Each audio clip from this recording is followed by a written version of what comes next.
As always, we're going to start with a meditation, and the encouragement is just to kind of notice the subtlety in your experience and how even in a 15-minute sit, there can be slight variations in feeling tone. And the encouragement is to practice kind of equanimity with whatever's coming up. Equanimity meaning just staying balanced, noticing whether it's thoughts or sensations, if there's, pain or pleasure in what's happening. And also that there's this form of pleasure in equanimity, which is this kind of non-reactive quality of the mind that the Buddha spoke about so much as a really reliable form of pleasure, this kind of balanced, non-judgmental, open, spacious mind. So, encouragement will just be to kind of lean into that a little bit as well.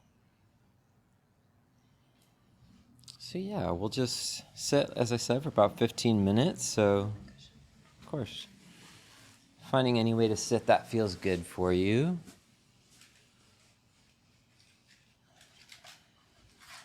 It could be upright, but also relaxed.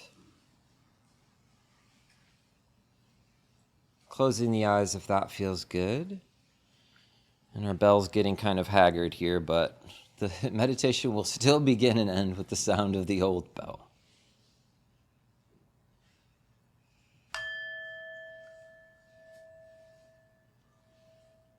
So maybe we can begin with a few longer, slower, deeper breaths just to help the body and the mind arrive and slow down a little bit.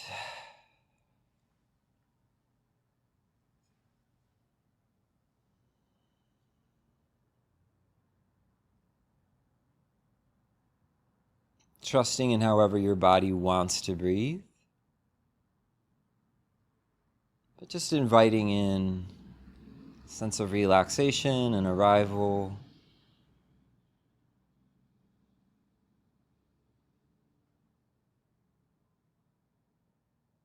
And then whenever you're ready, just allowing the body to find a natural rhythm with the breath. So letting go of any control.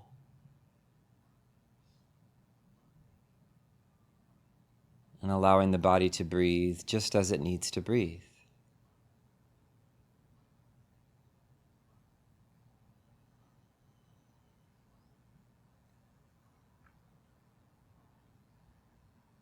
And letting the mind kind of settle into that rhythm of the breath and to use it as an anchor for this meditation.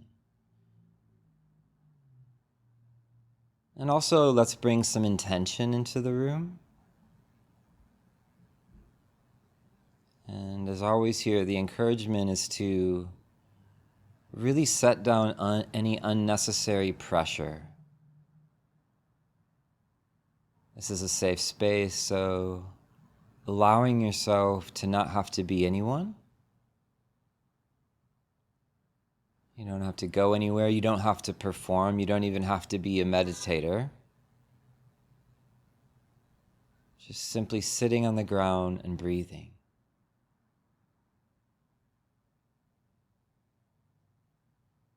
Noticing how that invitation lands in your nervous system. Is it possible for this 15 minutes or so to let any of those managing parts of the mind take a break?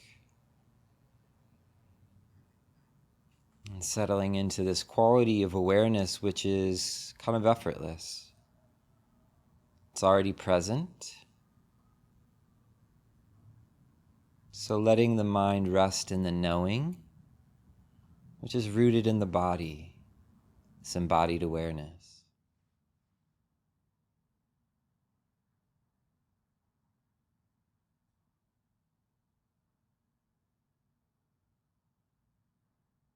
And to support this process, we'll do a body scan. So starting at the top of the head,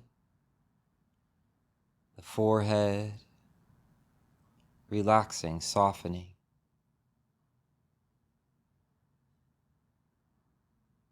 Same thing with the eyes.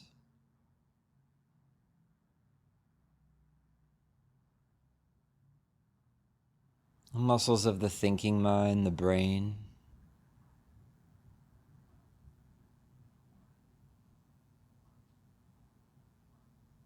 and the jaw, the mouth.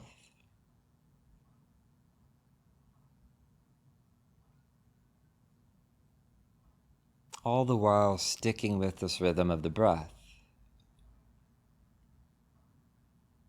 We're really just trying to keep it so simple here.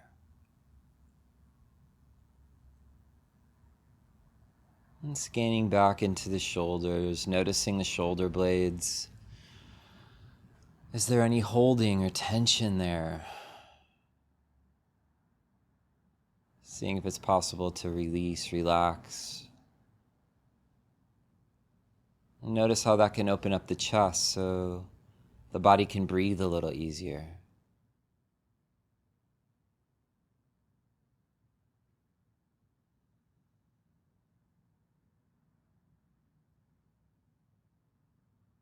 Feeling the weight of the arms and the hands.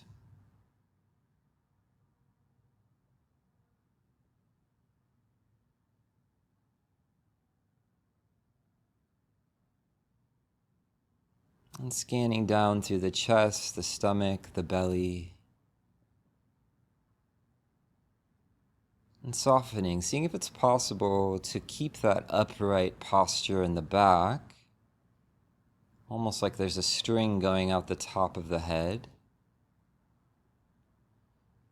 While softening the front.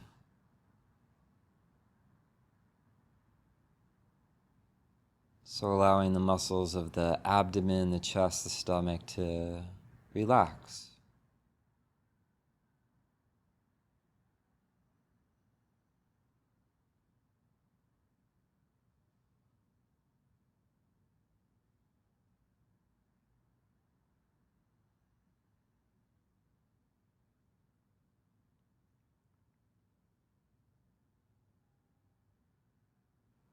And scanning down, feeling the weight of the legs, feeling the contact with the cushion.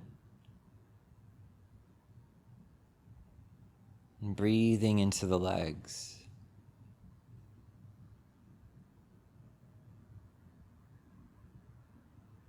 So softening the upper legs.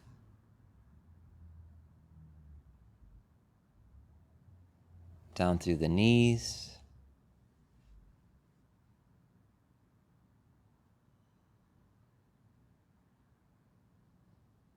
The lower legs, the calves, the shins, the feet.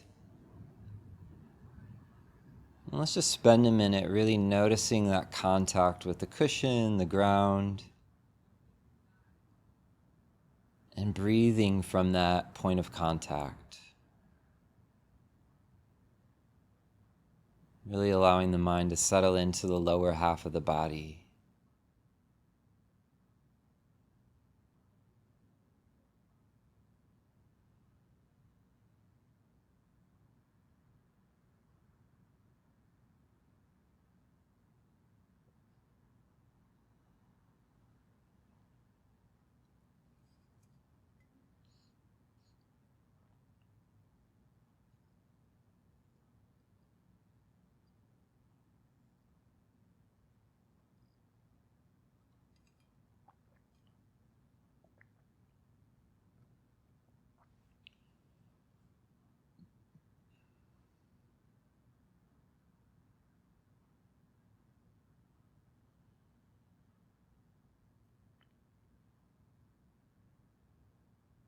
And as you feel ready, bringing the awareness to the whole body,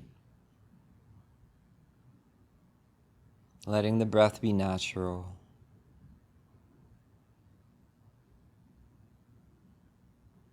And with the thinking mind, we're just bringing this attitude of curiosity. So the mind will think, it's not a problem.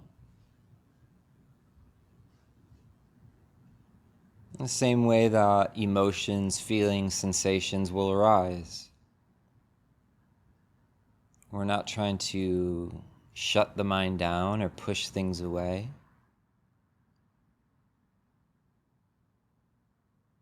So as things arise,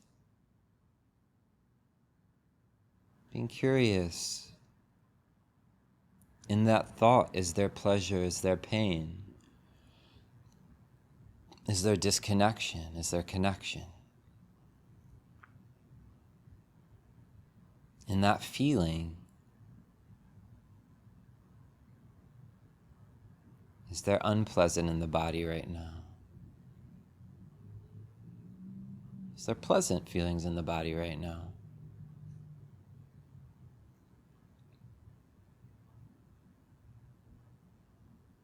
Again, rather than trying to manage or fix anything, we're cultivating this attitude of mindfulness, which is just innately curious, innately non-judgmental.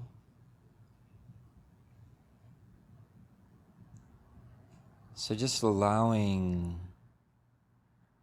everything that arises to come and go.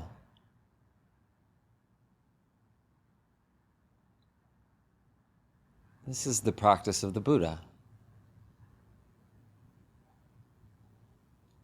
in the path of insight.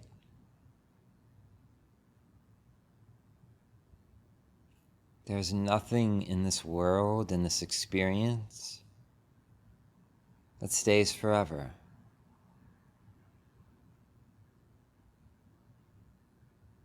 As long as we let it.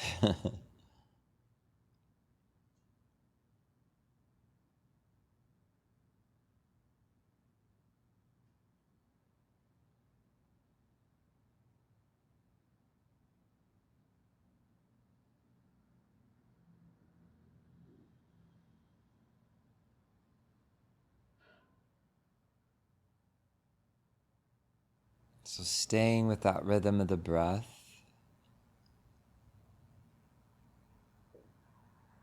and allowing the thoughts that arise, the sensations that arise, almost visualize it just like a flowing river, whether they're pleasant, whether they're unpleasant. The river keeps flowing.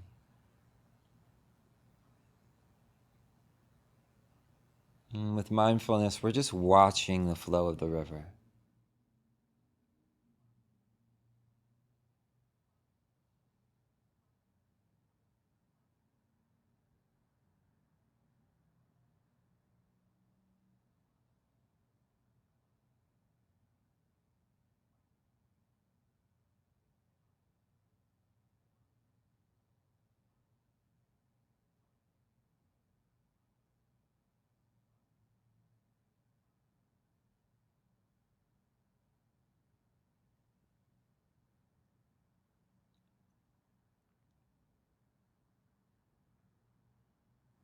And for these last few minutes, the encouragement is also to notice what the Buddha called unworldly joy.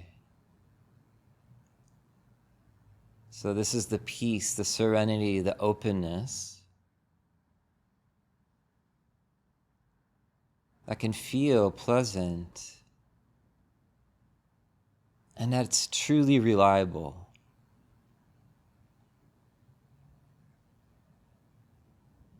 So in the unfabricated quality of awareness,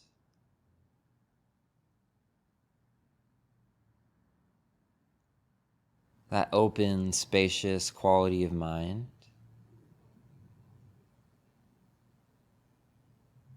just allowing yourself to take in any degree of peace that may be there, any degree of freedom that may be there. And allow yourself to rest in this reliable, steady form of pleasure, of joy.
allowing yourself to take a few more breaths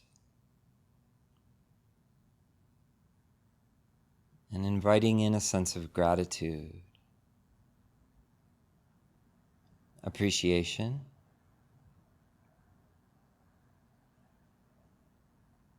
to simply have this time to be here and to be still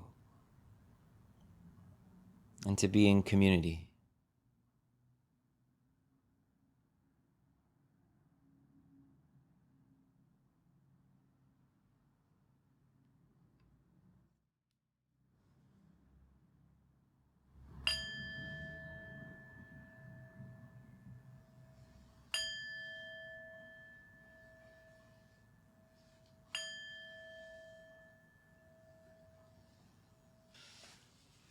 So the pleasure and pain of all the worldly winds that we've been exploring, is reflecting on it, and I think maybe the most relatable. I don't know if it's possible to go through a single day without experiencing pleasure and pain, or maybe even an hour or even a minute, right? It's so embedded into the human nervous system.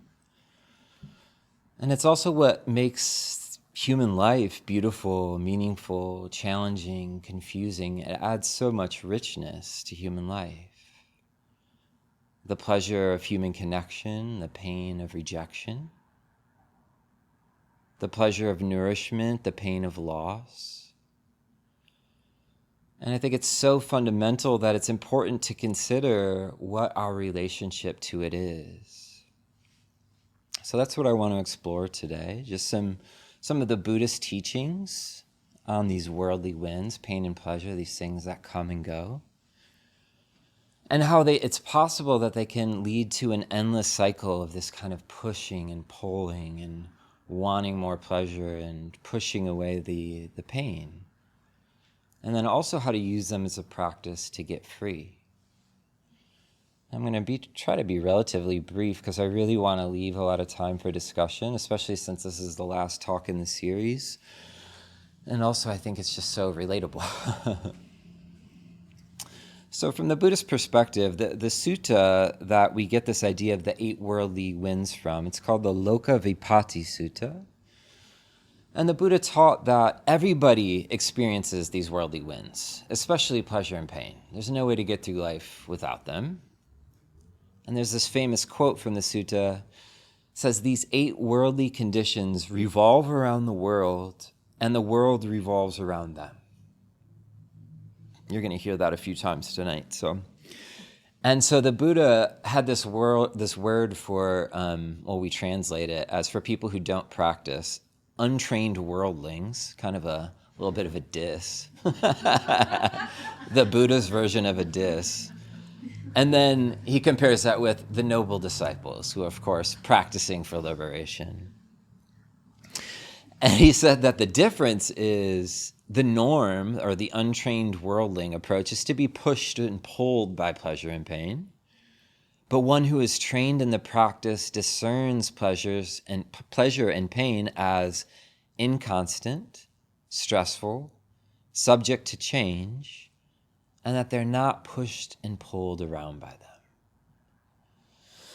So I was struggling with this a little bit because I was really thinking about it hard. Does this teaching mean that pleasure and pain should have no bearing on my life? Like, I was kind of struggling with that. I'm like, surely I have to some degree, pay attention to it.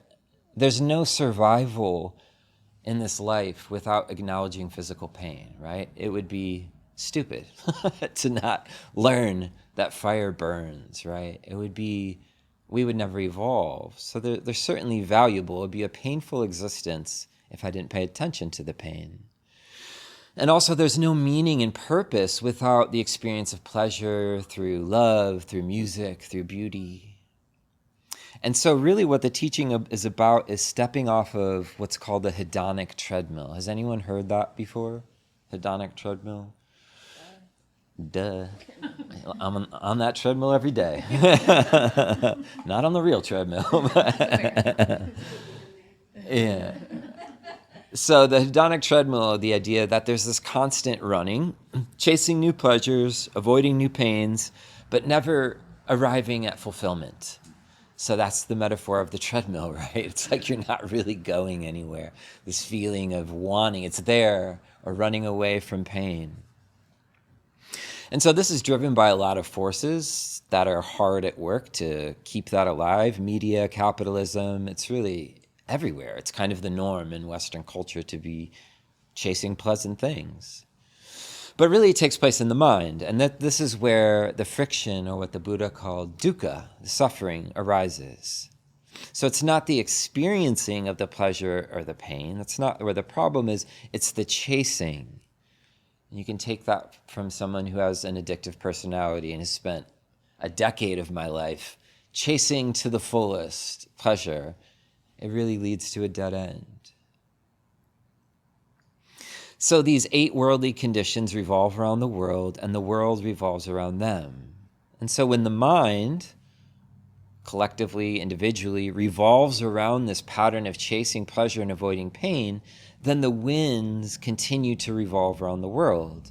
And so the Buddha called this cycle saṃsāra. This is what human life, or all sentient beings, are trapped in until they find freedom. This endless kind of cycle of chasing.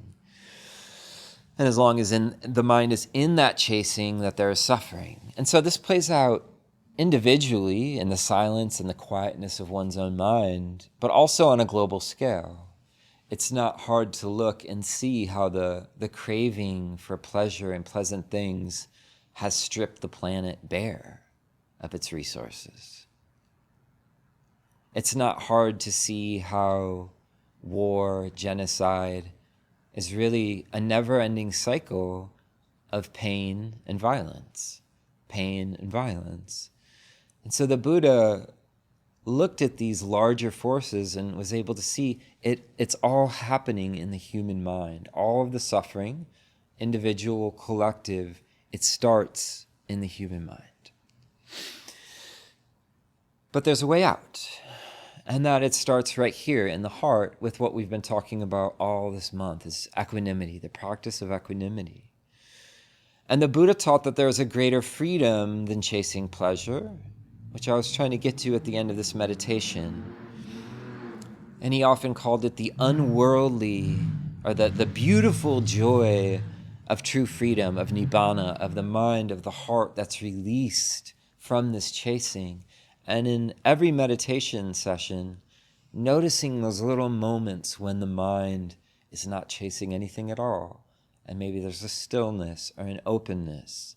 This is a taste of what the Buddha was teaching. It's not something that's far off or impossible to reach. It's right here, always in the present. And so I was just reflecting on just some practical ways of kind of applying this equanimity to pleasure and pain as we're moving into holiday season, which of course the encouragement is to enjoy yourself and not just think about suffering the whole time, but also to observe how much reactivity and suffering can come around pleasure and pain in relationships. This is the thing that was standing out to me that comes up the most frequently, especially when it comes to pain, emotional pain, interpersonal relationships. When pleasure and pain arise, so much of it simply relates to this feeling tone in the body. The Buddha called this Vedana. It's one of the foundations of mindfulness. It's either pleasant or it's unpleasant. This is what the human body is wired through the nervous system for cortisol, stress, and for dopamine and serotonin. There's so much pleasant and unpleasant happening simply in the feeling tone within this body.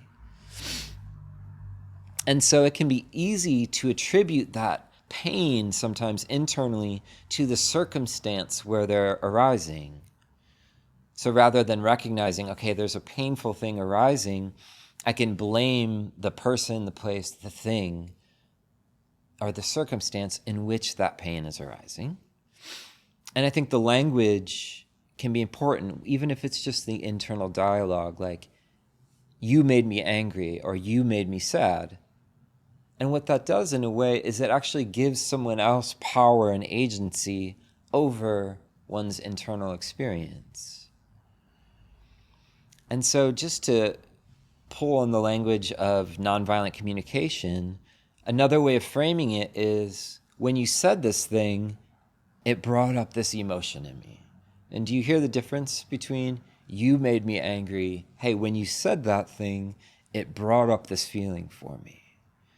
And so what that does is this can be an empowering practice and actually kind of a more accurate assessment of what's happening.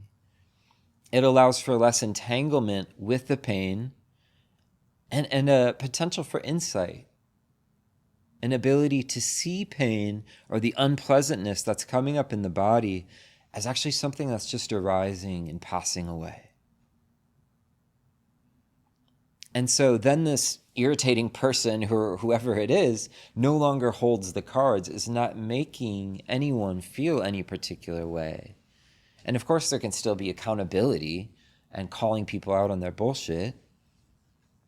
But the heart and the mind can choose equanimity even in the face of pain or difficult feeling. And so this is just one example, but kind of points to a larger possibility of how to relate to particularly this pain in the emotional system, or in all situations. Choosing freedom over the reactivity and the perpetual, what's often called selfing, creating an identity or a self out of a temporary experience. So pleasure and pain, those of you that have been coming this month, gain and loss, blame and praise, it's really at the heart of all the worldly winds, right? When there's blame, when there's praise, there's pleasant feeling, there's unpleasant feeling.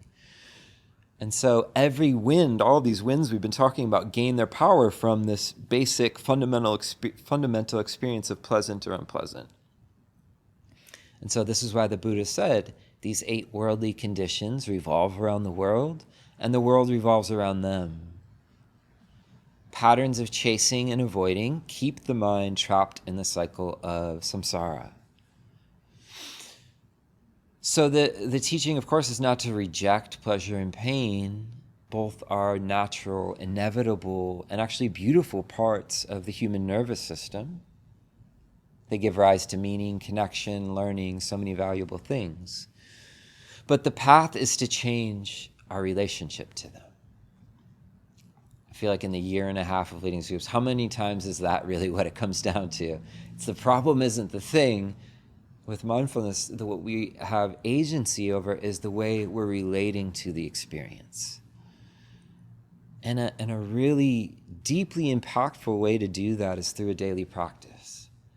No matter the ups and downs of life, sitting down every day, tuning into what's here and saying, I'm here for you.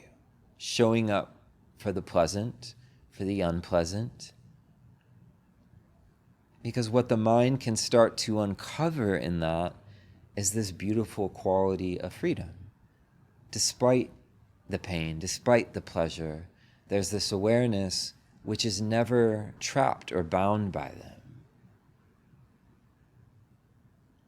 It's possible to step off of the hedonic treadmill, and when the relationship shifts, all of the other winds can lose their power.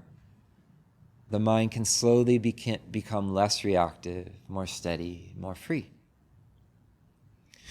So this is the essence of equanimity that we've been talking about all month. A mind that feels everything without being blown around by it. A certain steadiness to it.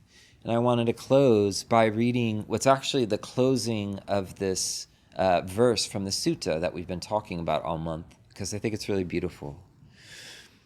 So gain and loss, status and disgrace, blame and praise, pleasure and pain, these conditions among human beings are inconstant, impermanent, subject to change. Knowing this, the wise person, mindful, ponders these changing conditions. Desirable things don't charm the mind. Undesirable ones bring no resistance. Their welcoming and rebelling are scattered. Gone to their end, do not exist. Knowing the dustless, sorrowless state, they discern rightly, having gone beyond becoming to the further shore. So this is what I have to share today. Thank you.